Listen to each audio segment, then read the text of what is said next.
गुरु भक्ति योग।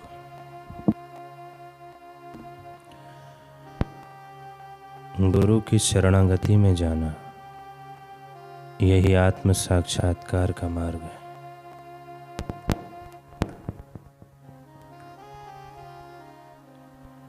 जब तक गुरु में अविचल श्रद्धा ना हो, तब तक किसी को भी परम सुख भोगने को नहीं मिलता।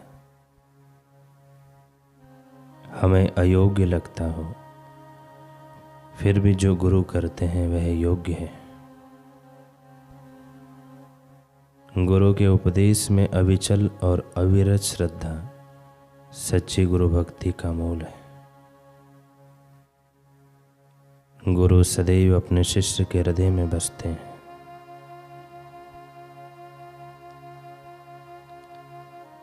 संत कबीर जी कहते हैं, गुरु और गोविंद दोनों मेरे समक्ष खड़े हैं, तो मैं किसको प्रणाम करूं। धन्य है वे गुरुदेव जिन्होंने मुझे गोविंद के दर्शन करवाए।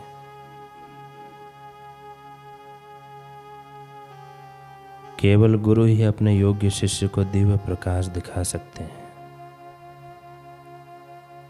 गुरु अपने शिष्य को असत में से सत में, मृत्यु में से अमृतत्व में, अंधकार में से प्रकाश और भौतिकता में से आध्यात्मिकता में ले जाते हैं। सच्चे गुरु शिष्य का प्रारब्ध बदल सकते हैं।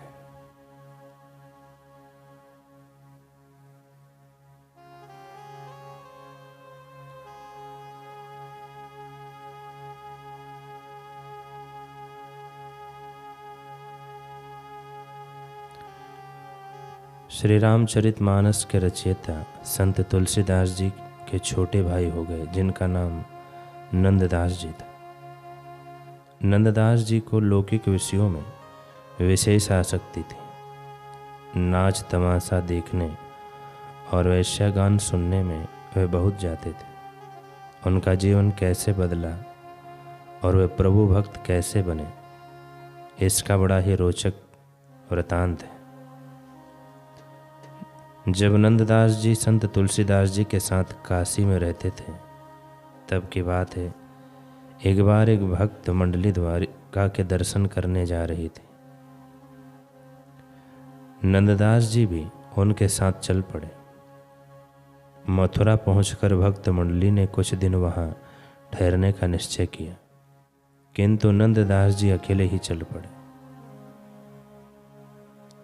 अब रास्ता भूलकर वे सिंहनंद नामक एक गांव में जा पहुंचे।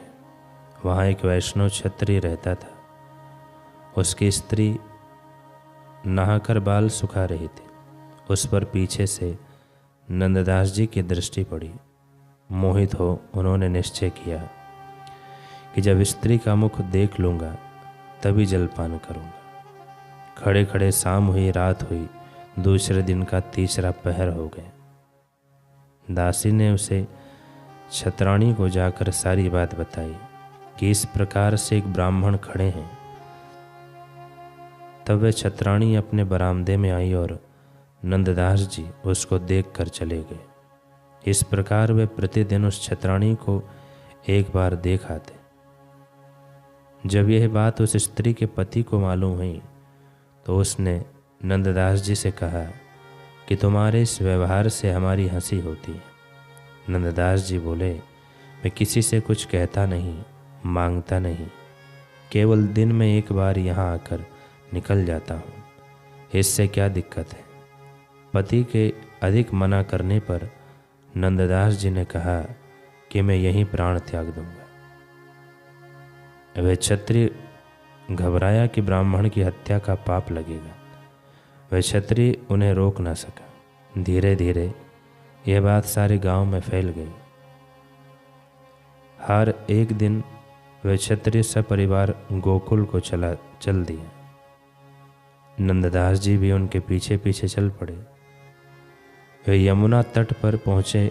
वह क्षत्रिय स्वयं तो सकुटुंब पार उतर गया, परंतु मल्लाहों को कुछ द्रव्य देकर उन्होंने नंददास जी को पार उतारने से रोक दिया।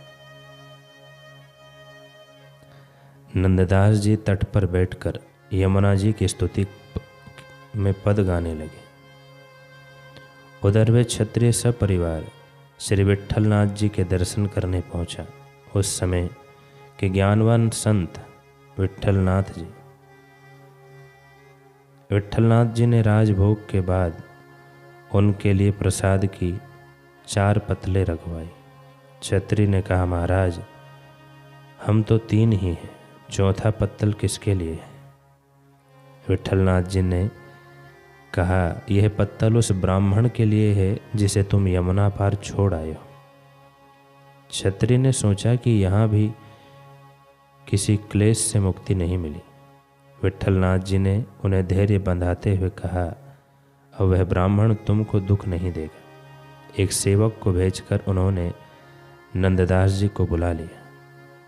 विट्ठलनाथ जी के दर्शन करते ही नंददास जी का मोह पूर्ण रूप से छूट गया। उन्होंने विनीत स्वर में प्रार्थना करते हुए कहा, महाराज जब से होश संभाला तब से मैंने बहुत से बुरे कार्य किए और विषय वासना में ही तन्मय रहा हूँ। आप तो परम कृपालु हैं, मुझ पर दया करके अपनी शरण में रखें। विट्ठलनाथ जी ने नंददास जी को यमुना स्नान कराया और मंत्र दीक्षा दी। दीक्षा के बाद नंददास जी जब महाप्रसाद पाने बैठे तो भगवत भाव में तन्मय हो गए। कब दिन ढला कब रात बीती उन्हें पता ही ना चला। रात भर भी वही भगवत भाव में बैठे रहे। सुबह जब विट्ठलनाथ जी ने आकर कहा, नंददास उठो, दर्शन का समय हुआ है, तब नंददास जी की तन्मयता का अंत हुआ और संज्ञा आई। उन्होंने तुरंत ही विट्ठलनाथ जी को साष्टांग प्रणाम किया। संत कृपा से उनका जीवन ही बदल गया। काम की जगह राम का प्राकट्य हुआ। विषय रस की जगह भगवत रस की अमृत धारा उनके जीवन में प्रवाहित हो चली। नंददास जी की अपने गुरु विट्ठलनाथ जी में बड़ी दृढ़ भक्ति थी। वे ब्रज को छोड़कर कहीं नहीं जाते थे। उन्होंने श्रीमद् भागवत के 10वें स्कंद की लीला भाषा छंदों में गाई थी। यह जानकर मथुरा के कथावाचकों ने विट्ठलनाथ जी से विनती की कि इस भाषा भागवत से तो हमारी जीविका चली जाएगी। तब नंददास जी ने गुरु आज्ञा का पालन करते हुए रास लीला तक का ग्रंथ छोड़कर बाकी संपूर्ण ग्रंथ यमुना जी में अर्पित कर दिए। भक्त काव्य की परंपरा में अष्टछाप की उपाधि से विभूषित 8 भक्त कवियों में नंददास जी का विशेष स्थान है। प्रेम तो उनके हृदय में पहले से ही था, पर उस पर विकारों की काट चढ़ गई थी। गुरु कृपा से आवरण दूर होते ही जीवन में भक्ति का सागर लहराने लगा।